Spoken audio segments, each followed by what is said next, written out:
최근 IPO 시장에서 가장 주목받고 있는 대어가 있죠. 바로 팹리스 기업인 Arm입니다. 이번 상장에 인텔, 애플, 삼성 등 유력한 기업들도 관심을 보이고 있다는 소식도 계속 들려오고 뭔가 미국 시장에 큰 게 다가오고 있는 것은 확실해 보이는데요. 21일 드디어 이 기업이 나스닥 상장을 신청했습니다. 티커는 ARM입니다. 모든 절차가 순탄히 진행된다면 상장은 9월 중 마무리될 것으로 보이는데요. 상장까지 한 달 남은 지금 이 기업이 어떤 기업이고 시장에서 왜 이렇게까지 주목받고 있는지 하나씩 살펴보겠습니다. 암의 별명이 뭔지 아시나요? 바로 팹리스들의 팹리스입니다. 팹리스란 제품을 설계만 하고 생산은 다른 기업에게 위탁하는 유형의 반도체 기업들을 의미하는데 엔비디아, AMD, 퀄컴 등이 대표적인 팹리스 기업들이고요. 애플도 자체 개발한 반도체의 생산을 TSMC에게 맡긴다는 점에서 일종의 팹리스라 할 수 있습니다. 이런 팹리스들에게 팹리스 노릇하는 암은 도대체 무엇을 하는 걸까요? 단순히 설명해 암은 반도체 설계 자산을 판매하는 기업입니다. 흔히 지적재산권을 뜻하는 IP는 반도체 업계에서 설계 자산을 의미하는데요. 반도체 회로의 배열이라던가 로직 등에 대한 권리를 가리켜요. 쉽게 말해 칩의 디자인에 대한 지적재산권인 셈이죠. 반도체는 어떻게 디자인하느냐에 따라 성능이 크게 달라지기 때문에 범용성 있게 쓰일 수 있는 좋은 반도체 디자인의 가치는 매우 높습니다. 암이 반도체 업계에서 지금 같은 거물이 된 이유는 스마트폰, 정확히는 모바일 기기 시대가 펼쳐졌기 때문인데요. 처음 컴퓨터가 개발됐을 때 기업들은 고성능에 집중한 반도체를 설계했습니다. 더 빠르고 더 강력한 프로세서를 만들면 업계 최고가 되는 상황이었죠. 어차피 컴퓨터는 고정된 자리에서 전원을 연결해놓고 사용하니 이 프로세서가 얼마나 많은 전력을 잡아먹는지는 크게 고려의 대상이 아니었습니다. 그런데 애플의 등장과 함께 상황은 변하기 시작했습니다. 스티브 잡스는 모바일 기기가 다음 혁신이 될 것이라고 확신하고 있었는데요. 그런 그의 확신은 무선으로 자유롭게 들고 다니면서 사용할 수 있는 강력한 컴퓨팅 기기 아이폰을 개발하기까지 이르렀죠. 문제는 모바일 기기의 특성상 기존의 프로세서를 사용하면 과도한 전력 소모로 사용 시간이 너무 짧아진다는 거였는데요. 단숨에 저전력은 반도체 업계의 핵심 키워드로 떠올랐습니다. 그리고 이런 상황에서 주목받은 기업이 Arm이었습니다. Arm은 일찍이 저전력, 고효율을 목표로 한 반도체를 설계해왔거든요. 1990년 애플과 에이콘 컴퓨터의 합작법인으로 탄생한 이 기업은 창사 목적 자체가 모바일 기기에 특화된 반도체 개발이었습니다.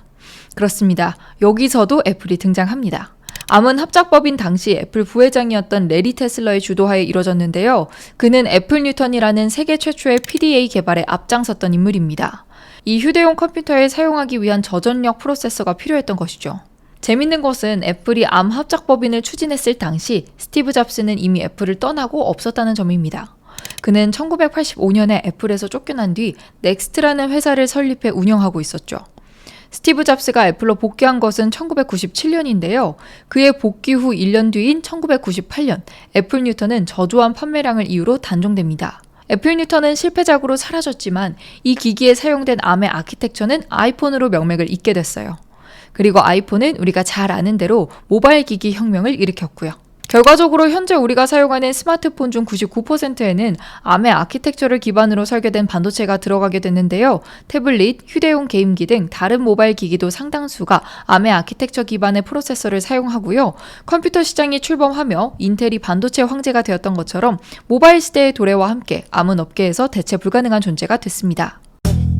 모바일 기기 시장이 폭발적으로 성장하던 2016년 소프트뱅크가 암을 인수합니다. 320억 달러라는 가격에 말이죠. 소프트뱅크는 당시 런던 증시와 나스닥 모두에 상장돼 있던 암을 비상장 기업으로 돌리고 미래를 도모하기 시작했습니다. 그리고 시간이 흘러 2020년 큰 적자를 맞이한 소프트뱅크는 암 매각을 고려하게 됩니다. 애플, 삼성전자 등 다양한 후보가 거론됐지만 실제로 손을 들고 나선 기업은 엔비디아였어요. 결론부터 말하면 이 인수는 무산됐습니다. 규제 당국의 반대를 이겨내지 못했거든요. 소프트뱅크가 암을 인수했을 때와는 달리 엔비디아의 인수 시도는 반도체 기업에 의한 반도체 기업 인수였거든요. 심지어 피인수 기업인 암이 전 세계 모든 모바일 기기에 쓰이는 설계 자산을 보유한 기업이라는 점에서 이 기업이 특정한 반도체 기업에게 인수되는 것을 규제 당국은 경계했습니다. 쉽게 말해 독과점할 생각 말고 암은 중립지대로 남겨라 이런 말이었죠. 엔비디아 말고도 이후에 몇몇 기업들이 암 인수를 검토한다는 루머는 많았지만 결과적으로 지금까지 성사된 딜은 없었습니다. 그리고 이런 와중에 소프트뱅크는 팬데믹이 불러온 벤처 시장 침체로 계속해서 손해액이 늘어만 갔죠. 특히 소프트뱅크의 자회사 비전펀드는 지난 회계연도에만 320억 달러의 손실을 기록했습니다. 비전펀드는 공유 오피스 기업 위워크, 차량 공유 서비스 기업 디디글로벌 등에 투자했었는데요. 위워크는 현재 상장 폐기 위기에 처했고요. 디디글로벌은 이미 상장 폐지됐습니다. 연이은 투자 실패에 소프트뱅크는 자금 조달이 더욱 시급해졌고요. 그리고 아무도 이 기업을 살 수 없다면 남은 자금 조달 방법은 상장뿐입니다. 결국 소프트뱅크는 암의 나스닥 상장을 준비하게 됐습니다. 이번 상장을 통해 80억에서 100억 달러의 자금을 조달하는 것이 소프트뱅크의 첫 번째 계획입니다. 이는 알리바바, 메타에 이어 역사상 세 번째로 큰 규모의 상장이죠. 소프트뱅크는 암의 기업 가치를 600억에서 700억 달러로 평가하고 있는데요. 초대형 IPO 소식에 기업들도 당연히 가만히 있지 않았습니다. 특히 테크 기업들은 이 IPO에서 한몫하기 위해 앞다투어 나섰는데 앵커 투자자로 거론된 이름들만 해도 알파벳, 애플, 마이크로소프트, 아마존, 삼성전자, TSMC, 엔비디아, 인텔 등의 거물들 뿐이죠. 로이터에 따르면 암은 최소 10개의 기업들과 앵커 투자자 참여를 위한 논의를 진행 중입니다. 앵커 투자자란 본격적인 공모가 시작되기 전에 대규모 투자를 통해 상장 흥행에 주도적인 역할을 수행하는 투자자를 뜻합니다. 기업들 입장에서는 암과 지분관계로 엮이는 것을 사양할 이유가 없습니다. 고객사를 투자자로 모집하는 사업 방식은 반도체 섹터에서 처음 있는 일은 아닌데요. 2012년 ASML이 EUV 개발을 위한 자금을 조달하기 위해 인텔, TSMC, 삼성전자로부터 투자를 받고 대신 신제품을 선구매할 권리를 주는 계약을 맺은 선례가 있습니다. 이처럼 암과 연결된 기업들이 이 기업과의 파트너십 관계를 더욱 강화하기 위해서 앵커 투자자로 참여하고자 나서는 것은 자연스러운 일입니다. 물론 앞서 엔비디아 인수권이 무산된 것과 같은 이유로 이 기업들이 암의 지분을 대규모 확보하기는 어려울 것으로 보이는데요. 대량의 지분을 거래하기 위해선 반독점 규제 당국의 긴 심사를 받아야 할 것입니다. 이 심사를 피하길 원한다면 기업들은 미국 연방거래위원회가 거래 신고를 위해 설정한 기준인 1억 1,140만 달러 이하로 거래를 유지해야 하는데요. 이 말인즉 10개 기업들이 합쳐서 11억 달러 남짓한 규모의 투자를 하게 됨을 의미합니다. 결국 투자자들이 궁금해할 점은 딱 한 가지죠. 그래서 이 초대형 IPO가 성사되면 암의 주식을 사야 할까요? 주가 향방에 대해 단언해 말할 수는 없지만 적어도 이 기업의 성장성이 유망하다는 점은 분명해 보입니다.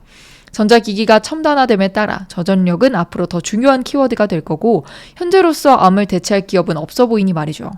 다만 우려가 없는 것은 아닙니다. 먼저 암의 밸류에이션 측정에 대해선 신중할 필요가 있습니다.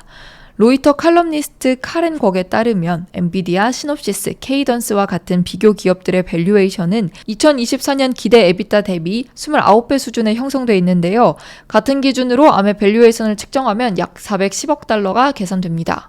이는 소프트뱅크가 목표로 하는 600억에서 700억 달러에 한참 못 미치는 수치죠. 즉 IPO 과정에서 암의 기업 가치가 과도하게 부풀려질 우려도 있다는 뜻입니다. 또한 최근 경기 둔화로 인해 스마트폰 판매량 감소도 암에 부정적으로 작용할 수 있는 요인인데요. 모바일 반도체 설계 강자인 암인데 모바일 기기가 안 팔리면 당연히 암의 매출도 감소할 수밖에 없겠죠. 실제로 21일 암이 제출한 증권신고서를 살펴보면 이 기업의 회계연도 2023년 연간 매출은 26억 7,900만 달러였는데요. 이는 2022년과 비교해 1%가량 줄어든 수치입니다. 직접 반도체를 생산하는 기업이 아닌 만큼 타격이 크지는 않았지만 그래도 전방 산업 업황은 늘 유념해야겠습니다.